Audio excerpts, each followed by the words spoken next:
Hare Krishna dear devotees, welcome back to devotion for Krishna. मैं हूं jasmine और आज मैं नरसिंह चतुर्दशी के बारे में कुछ बताने जा रही हूं। नरसिंह चतुर्दशी हमेशा हर साल वैशाख मास शुक्ल पक्ष और चतुर्दशी तिथि को मनाई जाती है। इस साल 21 मई 2024 यानी कि कल नरसिंह जयंती या फिर नरसिंह चतुर्दशी है। इसका सभी को इसका व्रत रखना चाहिए और इस दिन जो है भगवान नरसिंह का जो पूजा आराधना और उपासना करने का जो विशेष विधान है। अब आगे जानते हैं कि नरसिंह चतुर्दशी आखिर हम लोग सेलिब्रेट क्यों करते हैं। नरसिंह चतुर्दशी के पीछे का जो स्टोरी बताया जाता है वो ये है कि इस दिन भगवान हरि विष्णु अपने चौथा अवतार लिए थे जिसे हम लोग नरसिंह अवतार कहते हैं। अब नरसिंह अवतार क्यों कहते हैं? क्योंकि इस अवतार में भगवान विष्णु आधा नर यानी कि ह्यूमन, आधा ह्यूमन और आधा सिंह यानी कि जो हम लोग बोलते हैं सिंह के रूप में आए थे, इसलिए उन्हें नरसिंह अवतार भी कहा जाता है।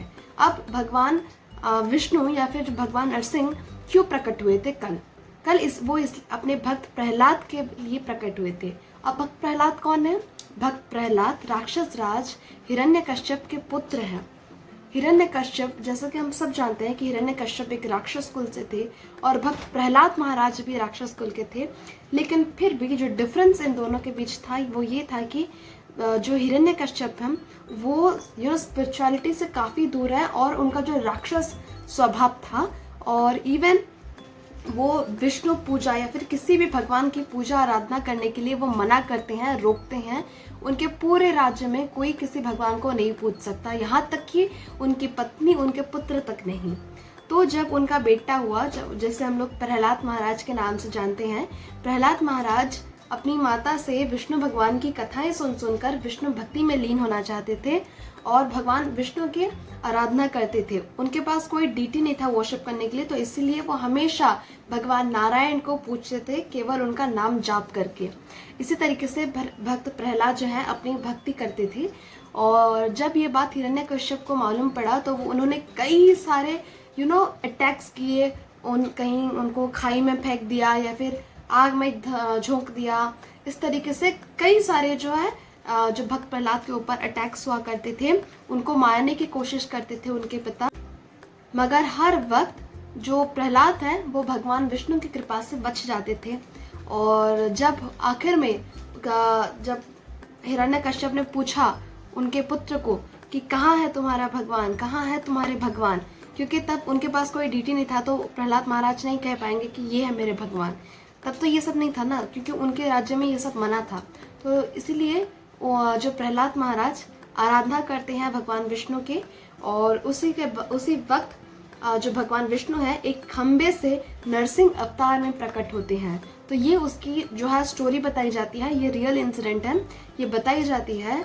और इसी वजह से क्योंकि भक्त प्रहलाद ने उनको बुलाया था उनकी रक्षा के लिए, इसलिए भगवान विष्णु जो है वो प्रकट हुए थे और इसी के कारण नरसिंह चतुर्दशी, क्योंकि कल उनका प्राकट्य दिवस है, इसलिए हम उसे कल नरसिंह चतुर्दशी या फिर नरसिंह जयंती करके उसको कहते हैं और उसको पालन करते हैं। अब बात आती है कि नरसिंह चतुर्दशी में आखिर क्या करना चाहिए और क्या नहीं करना चाहिए। देखिए, नरसिंह चतुर्दशी में भगवान नरसिंह का जो है उपासना करते हैं। वो कैसे करते हैं? उस दिन आप लोग व्रत रख सकते हैं, फास्टिंग रख सकते हैं। पूरे दिन में ड्यूरिंग फास्टिंग आप फलहार कर सकते हैं, फल खा सकते हैं, लेकिन अन्न जो है वो स्ट्रिक्टली मना है। आप अन्न ग्रहण मत कीजिए, क्योंकि एकादशी हो गया, चतुर्दशी हो गया, जन्माष्टमी हो गया, राधाष्टमी हो गया, इस दिन अन्न में पाप वास करता है। इसीलिए इस दिन अन्न को हमारे शास्त्रों में मना किया गया है कि इस दिन आप अन्न ना खाएं। और आप इस दिन फल खा सकते हैं और जैसे एकादशी वगैरह करते हैं वैसे ही कीजिए। और शाम के दौरान अगर आपके घर में नरसिंह भगवान की कोई मूर्ति है, फोटो है, तो आप उसकी पूजा कर सकते हैं।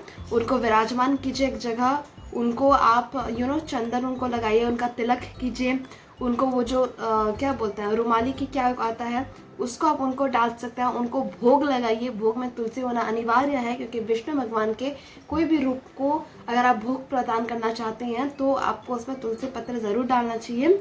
और इसी के साथ साथ आप कल लक्ष्मी का भी आराधना कीजिए। जो फोटो आती है ना जहाँ पे भगवान नरसिंह के पास प्रहलाद महाराज होते हैं और लक्ष्मी देवी होती है, उस फोटो की आप विशेष रूप से पूजा कर सकते हैं। अगर आपके घर में नहीं है तो भी कोई बात नहीं, आपके घर में जो भी विष्णु भगवान की पिक्चर है, कृष्ण भगवान है, उनको आप पूज सकते हैं। लड्डू सारे ही भगवान विष्णु के अवतार है। इसी तरीके से आप जो है कल आप अपना दिन बिताइए। और एक चीज़ जो मैं आपको सजेस्ट करूँगी वो ये है कि कल भगवान नरसिंह का जो मंत्र है, जैसे भगवान कृष्ण का मंत्र है महामंत्र हरे कृष्ण कृष्ण कृष्ण हरे हरे, हरे राम राम राम हरे हरे, उसी तरीके से भगवान नरसिंह का भी मंत्र है ओम उग्रम वीरम महाविष्णु ज्वलंतम सर्वतोमुखम नरसिंहम भीषणम भद्रम मृत्युर्मृत्युम नमाम्यहम। इस मंत्र को आप 108 बार चैंट कीजिए। वैसे ये मंत्र आपको यूट्यूब पे भी मिल जाएगा, तो आप उसको एक पेपर में लिख लीजिए और उसको देख देख के पढ़िए। नहीं हो पा रहा है तो आप कम से कम से यूट्यूब पे भी आप 108 बार सर्च कर देंगे तो वो आ जाएगा, वो भी आप कल श्रवण कर सकते हैं। और कल भगवान नरसिंह का जो आप मतलब बात कर सकते हैं भगवान नरसिंह के बारे में, या फिर उनकी कोई कथा सुन सकते हैं। इस तरीके से आप जो है कल अपना दिन व्यतीत कीजिए। और उसी के साथ साथ आज का हमारा ये वीडियो खत्म होता है। Hope you like this video and got a really great information. और इसी के साथ साथ आज का वीडियो एंड होता है। हरे कृष्णा, धन्यवाद।